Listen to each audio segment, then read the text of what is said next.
Sindacati sul piede di guerra, questa volta contro il Policlinico San Marco, la struttura sanitaria convenzionata di via Zanotto a Mestre che occupa circa 300 dipendenti e che ora ha deciso di cedere un ramo d'azienda, quello che gestisce l'attività di odontostomatologia. Entro il 30 giugno verrà creata una nuova società costituita per il 51% dal Policlinico e per il 49% dal dottor Aracci, l'attuale responsabile dell'unità.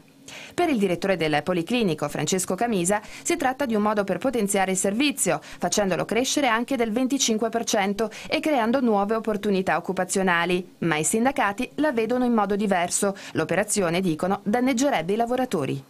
Questo dato ci preoccupa non poco perché si intende cambiare il contratto di lavoro, peggiorare le condizioni dei lavoratori e si crea nel contesto del Policlinico San Marco una condizione e una prospettiva estremamente fosca.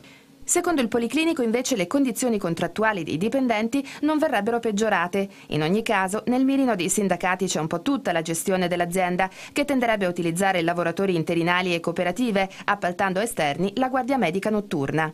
A destare preoccupazioni anche la mancanza di dialogo e informazioni sul piano industriale.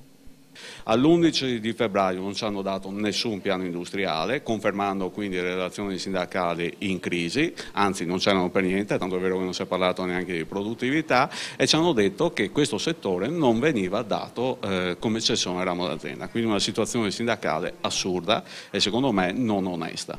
La direzione invece sostiene che da 2 settimane tenta di fissare la data per un incontro con i sindacati, sempre senza esito. Insomma, rapporti tesi e oggi la richiesta urgente di un chiarimento.